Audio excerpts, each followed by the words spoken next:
안녕하세요. 윤소영입니다. 윤소영 아나운서가 읽어드리는 아름다운 한국 문학의 세계. 오늘 첫 번째 순서로 작가 김유정을 만나보겠습니다. 여러분께서 편안하게 들으시면서 아름다운 한국 문학의 세계로 빠져드실 수 있도록 열심히 한번 읽어볼게요. 오늘 첫 번째 소설 김유정의 만무방 함께 읽어볼까요? 만무방 김유정. 산골에 가을은 무르 녹았다. 아름드리 노송은 삑삑히 늘어박혔다. 무거운 송락을 머리에 쓰고 건들건들. 세세히 끼인 도토리, 벗, 돌배, 갈립들은 울긋불긋. 잔디를 적시며 맑은 샘이 쫄쫄거린다. 산토끼 두 놈은 한가로이 마주 앉아 그물을 할짝거리고 이따금 정신이 나는 듯 가랑잎은 부수수하고 떨린다. 산산한 산들바람, 귀여운 들국화는 그 품에 새뜩새뜩 넘논다. 흙내와 함께 향긋한 땅김이 코를 찌른다. 요놈은 쌀이버섯, 요놈은 잎썩은 내, 또 요놈은 송이. 아니, 가시넝쿨 속에 숨은 박하풀 냄새로군. 응치리는 뒷짐을 딱 찌고 어정어정 논인다. 유유히 다리를 옮겨 놓으며 이 나무 저 나무 사이로 호화든다. 코는 공중에서 벌렸다 오므렸다 연신이러며 훅훅 구붓한 한 송목 밑에 이르자 그는 발을 멈춘다. 이번에는 지면에 코를 바짝 갖다 대고 한 바퀴 빙 나물 끼고 돌았다. 아하! 요놈이로군. 썩은 솔잎에 덮여 흙이 봉고시 돋아올랐다. 그는 손가락을 꾸짖으며 정성스레 살살 헤쳐본다. 과연 귀여운 송이. 과연 귀여운 송이. 망할 녀석 조금만 더 나오지. 그걸 뚝 따들고 뒷짐을 지고 다시 어실렁어실렁. 가끔 서나품은 터진다. 그럴 적마다 두 팔을 떡 벌리곤 먼 하늘을 바라보고 늘어지게도 기지개를 느린다. 때는 한창 바쁠 추수 때이다. 농군치고 송이파적 나올 놈은 생겨나도 않았으리라. 하나 그는 꼭 해야만 할 일이 없었다. 싶으면 하고 말면 말고 그저 그뿐. 그러함에는 먹을 것이 덜어 있느냐면 있기는커녕 부쳐 먹을 농토조차 없는 계집도 없고 자식도 없고 방은 있다고 해야 남의 곁방이요 잠은 새우잠이요. 하지만 오늘 아침만 해도 한 친구가 찾아와서 별을 털 텐데 일 좀 와 해달라는 걸 마다하였다. 몇 푼 바람에 그까짓 걸 누가 하느냐 보다는 송이가 좋았다. 왜냐면 이 땅 삼천리 강산에 느려놓인 곡식이 말짱 뉘것이람. 먼저 먹는 놈이 임자 아니냐? 먹다 걸릴 만치 그토록 양식을 쌓아두고 일이다. 무슨 난장 맞을 일이람. 걸리지 않도록 먹을 궁리나 할 게지. 하기는 그도 한 3번이나 걸려서 구매밥으로 사관을 틀었다마는 결국 제 밥상 위에 올라앉은 제 목도 자칫하면 먹다 걸리긴 매일 반. 올라갈수록 덤불은 우겄다. 머루며 달에 칙 게다 이름 모를 잡초. 이것들이 위아래로 이리저리 서리어 좀 제 길을 내지 않는다. 그는 잔디길로만 돌았다.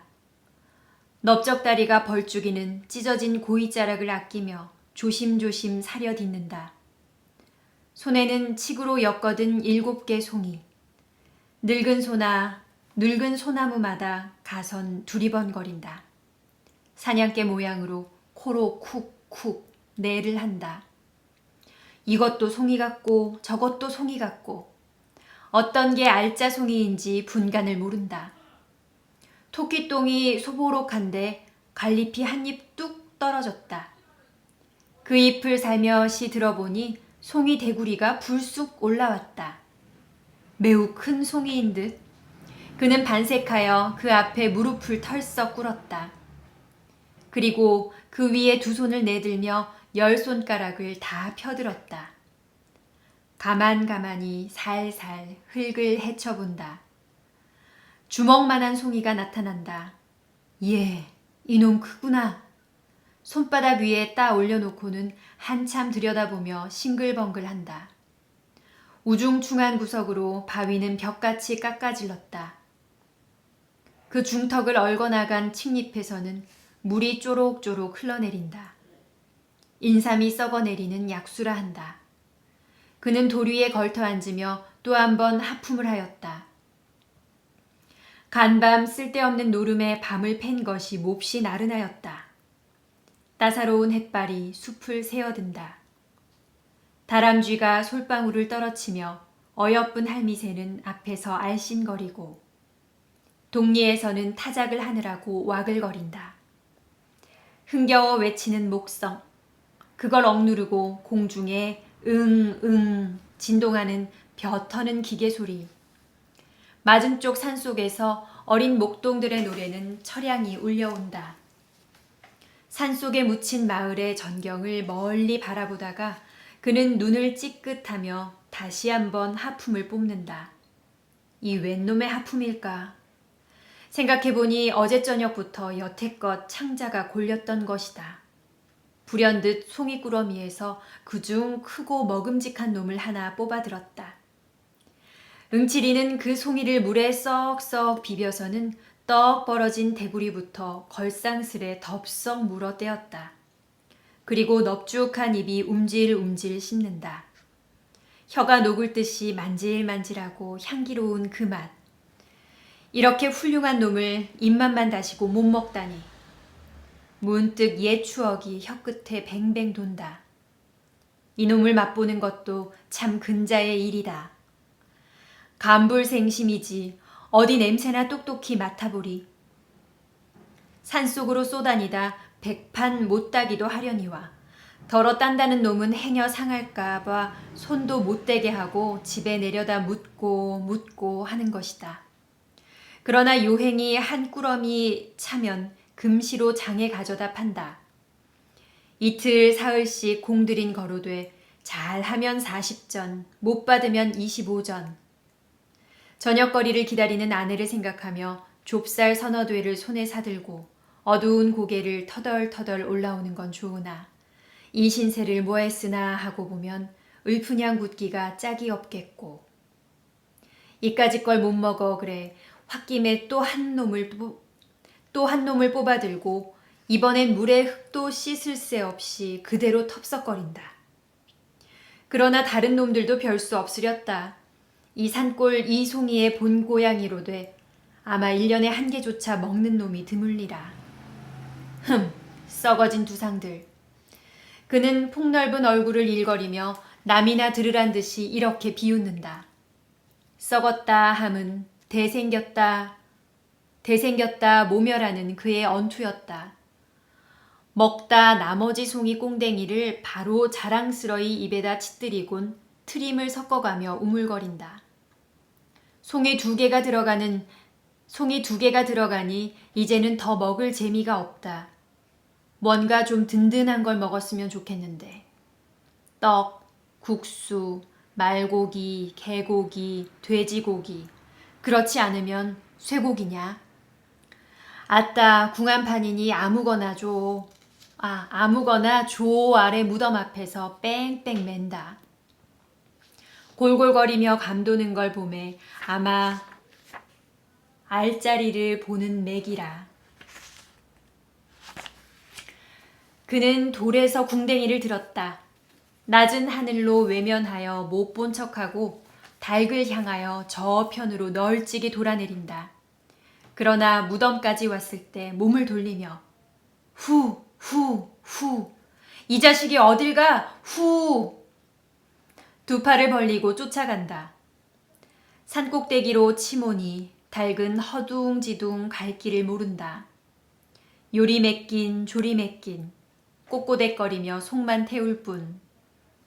그러나 바위 틈에 끼어 왁살스러운 그 주먹에 모가지가 둘로 나뉘기에는 모가지가 둘로 나기에는 불과 몇 분 못 걸렸다. 그는 으슥한 숲속으로 찾아들었다. 달개 껍질을 홀랑 까고서 두 다리를 들고 찢으니 배창이 옆구로 꿰진다. 그놈은 긁어 뽑아서 껍질과 한데 뭉치어 흙에 묻어버린다. 고기가 생기고 보니 연하여 나느니 막걸리 생각. 이걸 부글부글 끓여놓고 한 사발 떡 켰으면 똑 좋을 텐데. 제기. 응치리의 고기는 어디 떨어졌는지 술집까지 못 가는 고기였다. 아무려나 고기 먹고 술 먹고 거꾸로는 못 먹느냐.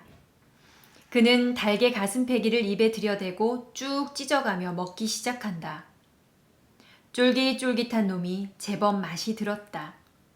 가슴을 먹고 넓적다리 볼기짝을 먹고 거반 반쯤을 다 해내고 나니 어쩐지 맛이 좀 적었다. 결국 음식이란 양념을 해야 하는군. 수풀 속으로 그냥 내던지고 그는 설렁설렁 내려온다.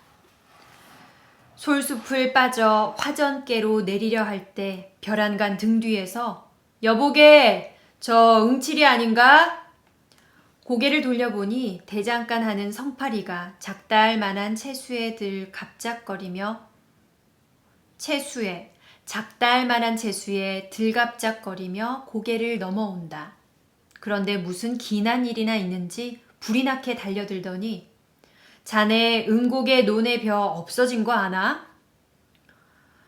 응칠이는 그만 가슴이 덜컥 내려앉았다. 이 바쁜 때 농군의 몸으로 응곡에까지 애를 써 갈 놈도 없으려니와 하필 절 보고 벼의 없어짐을 말하는 것이 여간 심상치 않은 일이었다. 잡담제하고 응칠이는 자넨 어째서 응곡에까지 갔던가 하고 대담스레 그 눈을 쏘아보았다. 그러나 성파리는 조금도 겁먹은 기색 없이 어쩌다 지났지 뭘 그래 하며 도리어 얼레발을 치고 덤비는 수작이다. 고얀 놈. 응칠이는 입대 다녀야 동물을 팔아 배를 채우고 그런 비열한 짓은 안 한다. 낯을 붉히자 눈에 불을 보이며 어쩌다 지냈다? 응칠이가 이 동리에 들어온 것은 어느덧 달이 넘었다. 인제는 물릴 때도 되었고 좀 떠보고자 생각은 간절하나 아우의 일로 말미암아 망설거리는 중이었다. 그는 오라는 데는 없어도 갈 데는 많았다. 산으로 들로 해변으로 발불이 놓이는 곳이 즉 가는 곳이다.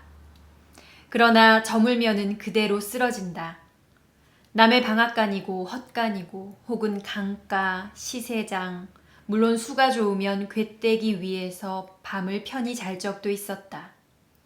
이렇게 하여 강원도 어수룩한 산골로 이리 넘고 저리 넘고 못 간 데 별로 없이 유람겸 편답하였다. 그는 한 구석에 머물러 있으면 가슴이 답답할 만치 되우 괴로웠다. 그렇다고 응칠이가 본시 역마직성이냐 하면 그런 것도 아니다. 그도 5년 전에는 사랑하는 아내가 있었고 아들이 있었고 집도 있었고 그때야 어딜 하루라도 집을 떨어져 보았으랴. 밤마다 아내와 마주 앉으면 어찌하면 이 살림이 좀 늘어볼까 불어볼까 애간장을 태우며 갖은 궁리를 되하고 되하였다마는 별 뾰족한 수는 없었다. 농사는 열심히 하는 것 같은데 알고 보면 남는 건 겨우 남의 빚뿐. 이러다가는 결말엔 봉변을 면치 못할 것이다. 하루는 밤이 깊어서 코를 골며 자는 아내를 깨웠다. 밖에 나아가 우리의 세간이 몇 개나 되는지 세어보라 하였다. 그리고 저는 벼 위에 먹을 갈아 찍어 들었다. 벽에 바른 신문지는 누렇게 끓렀다. 그 위에다 아내가 불러주는 물목대로 일일이 내려 적었다. 독이 3개, 호미가 2, 낫이 하나로부터 밥사발, 젓가락, 지피 3단까지 그 다음에는 제가 빚을 얻어온데 그 사람들의 이름을 쭉 적어 놓았다.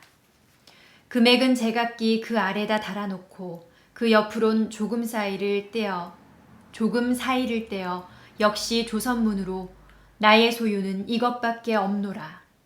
나는 54원을 갚을 길이 없음에 죄진 몸이라 도망하니 그대들은 아예 싸울 게 아니겠고 서로 의논하여 억울치 않도록 분배하여 가기 바라노라 하는 의미의 성명서를 벽에 남기자 안으로 문들을 걸어 닫고 울타리 밑구멍으로 세 식구가 빠져나왔다. 이것이 응칠이가 팔자를 고치던 첫날이었다. 그들 부부는 돌아다니며 밥을 빌었다. 아내가 빌어다 남편에게, 남편이 빌어다 아내에게. 눈보라는 살을 낸다. 다 쓰러져가는 물방앗간 한 구석에서 섬을 두르고 어린애에게 젖을 먹이며 떨고 있더니 여보게유 하고 고개를 돌린다. 왜? 하니까 그 말이 이러다간 우리도 고생일 뿐더러 첫째 어린애를 잡겠수. 그러니 서로 갈립시다 하는 것이다. 하긴 그럴 법한 말이다. 쥐뿔도 없는 것들이 붙어 다닌댔자 별 수는 없다. 그보다는 서로 갈리어 제 마음대로 빌어먹는 것이 오히려 같든하리라. 그는 선뜻 응낙하였다. 아내의 말대로 개가를 해서 젖먹이나 잘 키우고 몸성이 있으면 혹 연분이다 다시 만날지도 모르니깐. 마지막으로 아내와 같이 땅바닥에서 나란히 누워 하룻밤을 새고 나서 날이 훤해지자 그는 툭툭 털고 일어섰다. 매 팔자란 응칠이의 팔자이겠다. 그는 버젓이 개트림으로 길을 걸어야 걸릴 것은 하나도 없다. 논멜 걱정도, 호포 바칠 걱정도, 빚 갚을 걱정, 아내 걱정, 또는 굶을 걱정도. 호동그라니 털고 나서니 팔자 중에는 아주 상팔자다.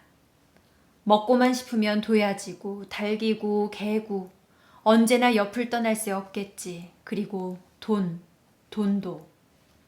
그러나 주제소는 그를 노려보았다.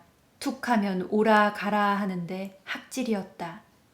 어느 동리고 가 있다가 불행히 일만 나면 누구보다도 그부터 붙들려 간다.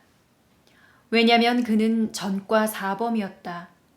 처음에는 도박으로, 다음엔 절도로, 또 고담에는 절도로, 절도로.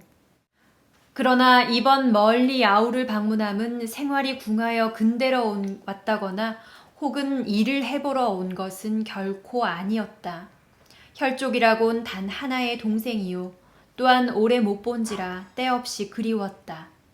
그래 모처럼 찾아온 것이 뜻밖의 덜컥 이를 만났다.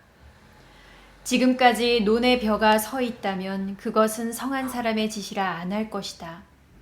응호는 응국의 논의 벼를 여태 베지 않았다. 물론 응호가 베어야 할 것이다. 누가 듣던지 그 형 응칠이를 먼저 의심하리라. 그럼 여기에 따르는 모든 책임을 응칠이가 혼자 지지 않으면 안 될 것이다. 응호는 진실한 농군이었다. 나이 31로 무던히 철났다 하고 동리에서 쳐주는 모범 청년이었다. 그런데 벼를 베지 않는다. 남은 다들 거둬들였고 털기까지 하련만 그는 벨 생각조차 않는 것이다. 지주라든 혹은 그에게 장리를 놓은 김참판이든 뻔질나게 찾아와 벼를 베라 독촉하였다. 뻔찔나게 찾아와 벼를 베라 독촉하였다. 얼른 털어서 낼 건 내야지 하면 그 대답은 계집이 죽게 됐는데 벼는 다 뭐지유? 하고 한결같이 내뱉는 소리뿐이었다. 응호의 아내가 지금 기지사경임에 틈은 없었다 하더라도 돈이 놀아서 약을 못 쓰는 이판이니 진시 벼라도 털어야 할 것이다. 그러면 왜 안 털었던가? 그것은 작년 응호와 같이 지주문전에서 타작을 하던 친구라면 묻지는 않으리라. 한 해 동안 애를 졸이며 호자식 모양으로 알뜰히 가꾸던 그 벼를 거둬들임은 기쁨에 틀림없었다. 꼭두새벽부터 앳앳 하며 괴로움을 모른다. 그러나 캄캄하도록 털고 나서 지주에게 도지를 제하고 장리쌀을 제하고 색초를 제하고 보니 남은 것은 등줄기를 흐르는 식은땀이 있을 따름. 그것은 슬프다 하기보다 끝없이 부끄러웠다. 같이 털어주던 동물들이 뻔히 보고 섰는데 비인지게로 덜렁거리며 집으로 돌아오는 건 진정 열적기 짝이 없는 노릇이었다. 참다 못해 응호는 눈에 눈물이 흘렀던 것이다. 가뜩한데 엎치고 덮치더라고. 올해는 고나마 흉작이었다. 새바람과 비에 벼는 깨깨 비틀렸다. 이놈을 가을하다간 먹을 게 남지 않으면 물론이요. 빚도 다 못 가릴 모양. 에라 빌어먹을 거. 너들끼리 캐다 먹든 말든 멋대로 하여라 하고 내던져 두지 않을 수 없다. 별을 거뒀다고 말만 나면 빚쟁이들은 우우 몰려들 거니까. 응칠이의 죄목은 여기에서도 또렷이 드러난다. 국으로 가만히만 있었더라면 좋은 걸 이 사품에 뛰어들어 지주의 뺨을 제법 갈긴 것이 응칠이었다. 처음에야 그럴 작정이 아니었다. 그는 여러 곳 물을 마신 이만치 어지간히 속이 텄 건달이었다. 지주를 만나 까놓고 썩 좋은 소리로 의논하였다. 올 농사는 반실이니 도지도 좀 감해주는 게 어떠냐고. 그러나 지주는 아무 말 없이 고개를 모로 흔들었다. 정 이러면 하여튼 1년 품은 빼야 할 테니 나는 그 논에다 불을 지르겠수 하여도 잠자코 응치 않는다. 지주로 보면 자기로도 그 벼는 넉넉히 걷어들일 수 있다마는 한번 버릇을 잘못해 놓으면 어느 자긴까지 행실을 벌일까 염려하여 겉으로 독촉만 하고 있는 터이었다. 실상이야 고까지 벼쯤 있어도 고만 없어도 고만. 그 심보를 눈치채고 응실이는 화를 벌컥 낸 것만은 좋으나 저도 모르게 대뜸 주먹뺨이 들어갔던 것이다. 이렇게 문제 중에 있는 벼인데 귀신의 노름 같은 변괴가 생겼다. 다시 말하면 벼가 없어졌다. 그것도 병들어 쓰러진 쭉정이는 제쳐놓고 무엇으로 그랬는지 알짱 이상만 따갔다. 그 면적으로 어림하면 아마 못 돼도 한 댓말가량은 됐는지. 응칠이가 아침 일찍이 그 논깨로 논일자 이걸 발견하고 기가 막혔다. 누굴 성가시게 굴려고 그러는지. 산속에 파묻힌 논이라 아직은 본 사람이 없는 모양 같다. 하나 동리에 이 소문이 퍼지기만 하면 저는 어느 모로든 혐의를 받아 배에는 조이 입어야 될 것이다. 응칠이는 송이도 송이려니와 실상은 궁리에 바빴다. 속중으로 지목 갈 만한 놈을 여럿 들어보았으나 이렇다 찍을 만한 증거가 없다. 어쩌면 재성이나 성팔이 이 둘 중에 지시리라 하고 결국 이렇게 생각했던 것도 응칠이가 아니면 안 될 것이다. 원수는 외나무 다리에서 만났다. 응칠이는 저의 짐작이 들어맞음을 알고 당장에 일을 낼 듯이 성팔이의 눈을 들이노렸다. 성팔이는 신이 나서 떠들다가 그 눈총에 어이가 질려서 고만 벙벙하였다. 그리고 얼굴이 헬쑥하여 마주대고 쳐다보더니 그래 자네 왜 그렇게 노하나? 지내다 보니깐 그렇길래 일테면 자네 보고 얘기지 뭐. 하고 뒷갈망을 못하여 우물쭈물한다. 노하긴 누가 노해? 응칠이는 뻗팅겼던 몸에 좀 더 힘을 올리며 응고개를 어째 갔더냐 말이지? 놀러 갔다 오는 길인데 우연히. 놀러 갔다. 거기가 노는 덴가? 글쎄 그렇게까지 물을 게 뭔가. 난 응고개가 아니라 서울은 못 갈 사람인가. 하다가 성팔이는 속이 타는지 코로 후웅 하고 날숨을 길게 뽑는다. 이렇게 나오는 데는 더 물을 필요가 없었다. 성팔이란 놈도 여간 내기가 아니오. 구장내 소친가 뭔가 떼다 먹고 한번 다녀온 놈이었다. 많이 사귀지는 못했으나 독립형판이 그놈과 같이 다니다가는 엉뚱한 일만 난다 한다. 이번에 응칠이 저 역시 그 섭수에 걸렸음을 알고 그야 응고개라고 못 갈 리 없을 테 하고 한번 엇먹다. 그러나 자네도 알다시피 거 어디야 거기 바로 길이 있다든지 사람 사는 혹 모른다 하지만은 성한 사람이야 응고기에 뭘 먹으러 가나. 그렇지 자네야 심심하니까 하고 앞을 꽉 눌러 등을 떠본다. 여기에는 대답 없고 성팔이는 덤덤히 쳐다만 본다. 무엇을 생각했는가 한참 있더니 호주머니에서 단풍갑을 꺼낸다. 우선 제가 한 개를 물고 또 하나를 뽑아내대며 관련 하나 피우게 매우 듬직한 낯을 해보인다. 이놈이 이에 밝기가 몹시 밝은 성팔이다. 턱없이 관련 하나라도 선심을 쓸 권자가 아니리라. 생각은 하였으나 그렇다고 얘까지 부르대는 건 도리어 저의 처지가 불리하다.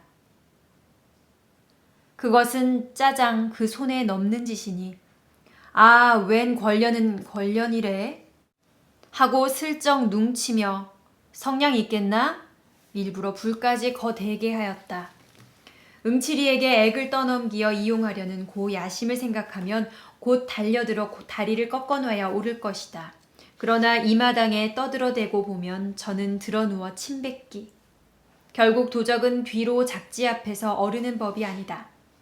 동리에 소문이 퍼질 것만 두려워하며 여보게 자네가 했건 내가 했건간 하고 과연 정다이 그 등을 툭 치고 나서 우리 둘만 알고 동리에 말을 내지 말게 하다가 성팔이가 이 말에 되우 놀라며 눈을 말똥말똥 뜨니 그까진 벼쯤 먹으면 어떤가 하고 껄껄 웃어버린다.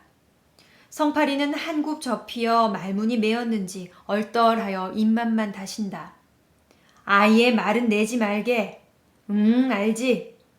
하고 다시 다질 때에야 겨우 주저주저 입을 열어 내야 무슨 말을 내겠나 하고 조금 사이를 떼어 또 내야 무슨 말을 그건 염려 말게 하더니 비실비실 몸을 돌리어 저 갈 길을 내걷는다. 그러나 저 앞 고개까지 가는 동안에 2번이나 돌아다 보며 이쪽을 살피고 한 것만은 사실이었다. 응칠이는 그 꼴을 이윽히 바라보고 입안으로 죽일 놈 하였다. 아무리 도적이라도 같은 동료에게 제 죄를 넘겨 씌우려 함은 도저히 의리가 아니다. 그건 그렇다 치고 응우가 더 딱하지 않은가. 기껏 힘들여 지어놓았다 남 좋은 일한 것을 안다면 눈이 뒤집힐 것이다.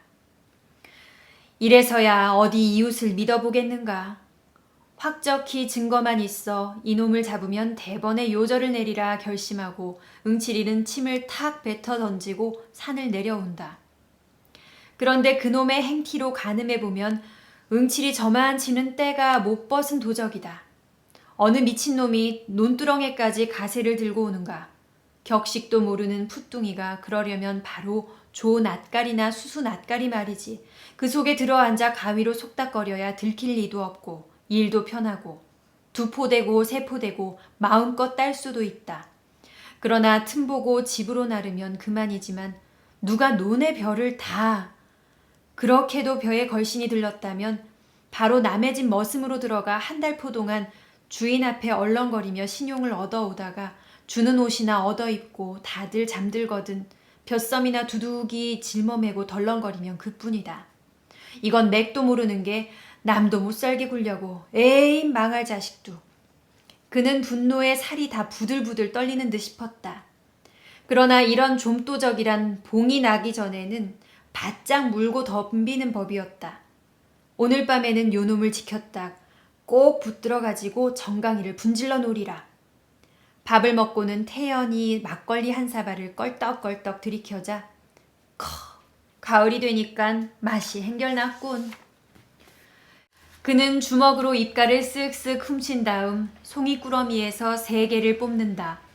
그리고 그걸 갈퀴같이 마른 주막 할머니 손에 내어주며 예수 송이나 잡숫게유 하고 술값을 치렀으나 아이 송이도 고놈 참 간사를 피우는 것이 겉으로는 반기는 척 하면서도 좀 시쁜 모양이다. 제 딴은 한 개에 3전씩 치더라도 9전밖에 안 되니깐. 응칠이는 슬며시 화가 나서 그 얼굴을 유심히 들여다보았다. 움푹 들어간 볼때기에 저건 또 왜 저리 멋없이 붉어졌는지 툭 나온 광대뼈하고 치마 아래로 남실거리는 발가락은 자칫 잘못 보면 황새 발목이니 이건 언제 잡아가려고 남겨두는 거야. 보면 볼수록 하나 이쁜 데가 없다. 한두 번 먹은 것도 아니요. 언젠가 울타리께 풀을 베어주고 술사발이나 얻어먹은 적도 있었다. 그렇게 야멸치게 따질 건 뭔가? 그는 눈살을 흘깃 마치고는 하나를 더 꺼내어 예수 또 하나 잡숫게요. 내던져주곤 댓돌에 가래침을 탁 뱉었다. 그제야 식성이 좀 풀리는지 그 가축으로 웃으며 아이고 이거 자꾸 주면 어떡해? 어떡하긴 자꾸 살찌게요. 하고 한마디 툭 쏘고 일어서다가 무엇을 생각함인지 다시 툇마루에 주저앉는다. 그런데 요즘 성팔이 보셨수? 아니, 당최 볼 수가 없더구먼. 술도 안 먹으러 와요? 안 와. 하고는 입속으로 뭐라고 중얼거리며 의아한 낯을 들더니 왜? 또 뭐 일이? 아니요. 본지가 하 오래니깐. 응칠이는 말끝을 얼버무리고 고개를 돌리어 한 대를 바라본다. 벌써 점심때가 되었는지 닭들이 요란히 울어댄다. 논둑의 미루나무는 부하고 또 부하고 잎이 날리며 팔랑팔랑 하늘로 올라간다. 성팔이가 이 마을에서 얼마나 살았지요? 글쎄, 재작년 가을이지 아마. 하고 장죽을 빡빡 빨더니 근데 또 떠난다든가 홍천인가 어디 즈 성님한테로 간대. 하고 그게 옳지. 여기서 뭘 하느냐. 대장간이라고 일이나 많으면 모르거니와 밤낮 파리만 날리는데 그보다는 형이 크게 농사를 짓는다니 그 뒤나 거들어주고 국으로 얻어먹는 게 신상에 편하겠지. 그래 불일간 처자식을 데리고 아마 떠나리라 하고. 농구는 그저 농사를 지어야 돼. 먹으러 또 오지요. 간단히 인사만 하고 응칠이는 다시 일어났다. 주막을 나서니 옷깃을 스치는 개운한 바람이다. 밭 둔덕의 대추는 척척 늘어진다. 멀지 않아 겨울은 또 오렸다. 그는 응호의 집을 바라보며 그간 죽었는지 궁금하였다. 응호는 봉당에 걸터 앉았다. 그 앞 화로에는 약이 바글바글 끓는다.